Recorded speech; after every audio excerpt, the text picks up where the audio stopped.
So guys this is the problem statement search top 3 books of following authors. आपके पास authors की एक list है जो कि टोटल 8 ऑथर्स हैं, और आपके पास बुक्स की एक लिस्ट है जहाँ जिसमें तकरीबन 234 बुक्स हैं। तो आपने इन ऑथर्स की टॉप 3 बुक्स सर्च करनी है। फर्स्ट बुक तो आप सर्च कर सकते हैं with the help of V lookup, लेकिन सेकंड और थर्ड बुक के लिए वी लुकअप आपको सपोर्ट नहीं करेगा। इस प्रॉब्लम स्टेटमेंट को थोड़ा सा मैं मज़ीद एलेबोरेट कर देता हूँ कि क्या चीज़ बेसिकली आपने इसमें सर्च करनी है। फॉर एग्ज़ाम्पल आप फर्स्ट जो आपका ऑथर है उसका नाम सर्च करें, तो इस ऑथर के अगेंस्ट आपके पास टोटल 5 बुक्स आ रही हैं। आपको फर्स्ट, सेकंड एंड थर्ड, ये टॉप की 3 बुक्स जो हैं ये आपने यहाँ से उठानी है।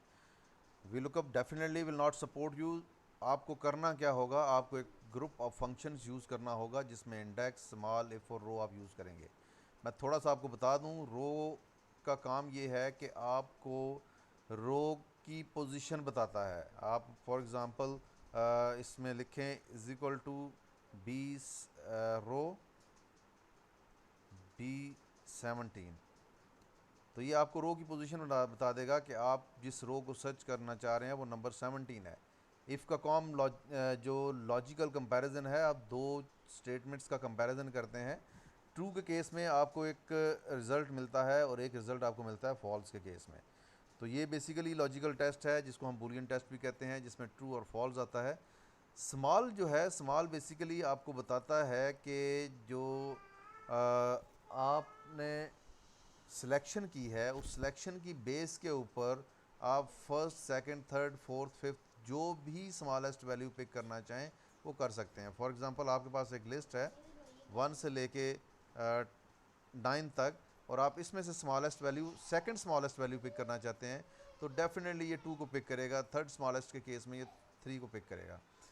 इसी तरह इंडेक्स का फंक्शन है, ये मैं ऑलरेडी अपनी काफ़ी सारी वीडियोस में बता चुका हूँ कि इंडेक्स आपको रिटर्न करता है वैल्यू अगेंस्ट गिवन लोकेशन। तो आप इसको एक लोकेशन बता देते हैं कॉलम के केस में, और उस कॉलम में से आपने किस नंबर ऑफ रो की वैल्यू पिक करनी है वो आप इसको बता देते हैं। तो ये आपको वो वैल्यू पिक करके दे देता है। फार्मूला कुछ हम इस तरह से लिखेंगे, is equal to A, is equal to, हम स्टार्ट करते हैं स्मॉल से, इज इक्वल टू स्मॉल, हमारी एरे जो है जिसमें हम सर्च करना चाह रहे हैं, इफ़, और इफ़ के बाद हम कॉलम ए सिलेक्ट कर लेते हैं, कॉलम ए, और कॉलम ए को हम कंपेयर करेंगे इस ऑथर के नाम से। तो ये कुछ इस तरह से हमारी इफ़ स्टेटमेंट हो जाएगी। अब इफ़ स्टेटमेंट के केस में या तो ये ट्रू आएगा या फॉल्स आएगा। तो अगर ये ट्रू है तो मुझे इसकी रो जो है वो बतानी है, रो कहाँ से लेके कहाँ तक ये काउंट करेगा। तो मैं इसको बता देता हूँ, रो के लिए भी सेम रेंज, उसमें से जो मेरी फर्स्ट रो होगी वो माइनस कर दूंगा। माइनस करने की रीज़न ये है कि मुझे इसको स्टार्ट बताना है, मेरी फर्स्ट वैल्यू की लोकेशन बतानी है। अब डेफिनेटली जहाँ रो थी उसमें से एक मैं माइनस भी करूँगा, और इस तरह से मैं इसको बता देता हूँ कि फर्स्ट वैल्यू आपने इसकी पिक करनी है। मैंने इस पर क्लिक किया, इसने ज़ीरो रिटर्न कर दिया। ज़ीरो इसलिए रिटर्न किया कि इफ़ को हम किसी भी केस में एक सिंगल सेल को कंपेयर नहीं कर सकते अरे के साथ। तो इस चीज़ को ओवरराइड करने के लिए एडिटिंग मोड में जाएं, F2 के साथ भी जा सकते हैं, डबल क्लिक के साथ भी, कंट्रोल और शिफ्ट की प्रेस करके एंटर प्रेस कर दें। तो आपको ऑथर की जो फर्स्ट, इस ऑथर के अगेंस्ट जो फर्स्ट रो है वो मिल जाएगी 27। अब ज़रा 27 पे जाके चेक करें क्या वाकई ये ऑथर आ रहा है। तो ये देखें, इस ऑथर का जो नाम है 27th रो पे आ रहा है। अब मुझे क्या चाहिए, मुझे चाहिए उसके अगेंस्ट बुक। तो मैं इसी फार्मूला को दोबारा से कैप करूँगा इंडेक्स में, और चूंकि मुझे बुक चाहिए तो बुक जो है वो मेरी आ रही है कॉलम बी के अंदर। मैं कॉलम बी सिलेक्ट करूँगा और कॉमा के साथ इसको क्लोज़ कर दूँगा। अब ये फार्मूला लिखा गया, लेकिन इस फार्मूला ने जहाँ तक मेरा आइडिया है गलत रिजल्ट दिया है। अब ज़रा दोबारा से 27 पे जाके देखते हैं।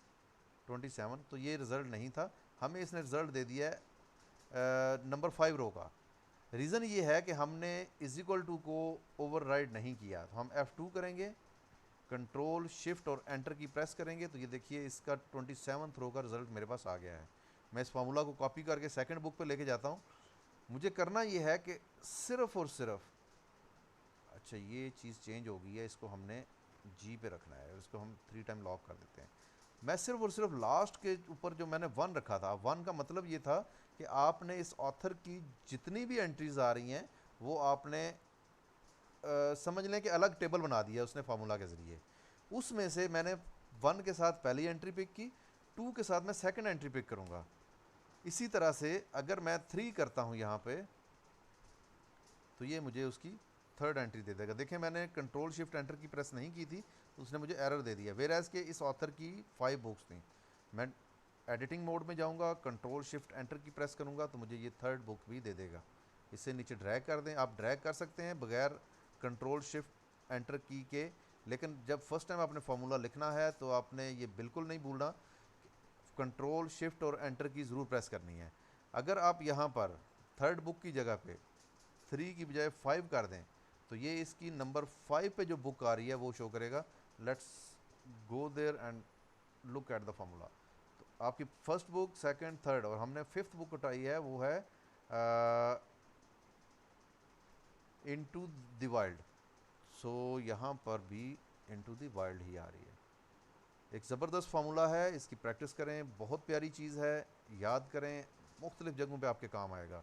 वीडियो देखने के लिए बहुत शुक्रिया। Stay tuned and keep learning.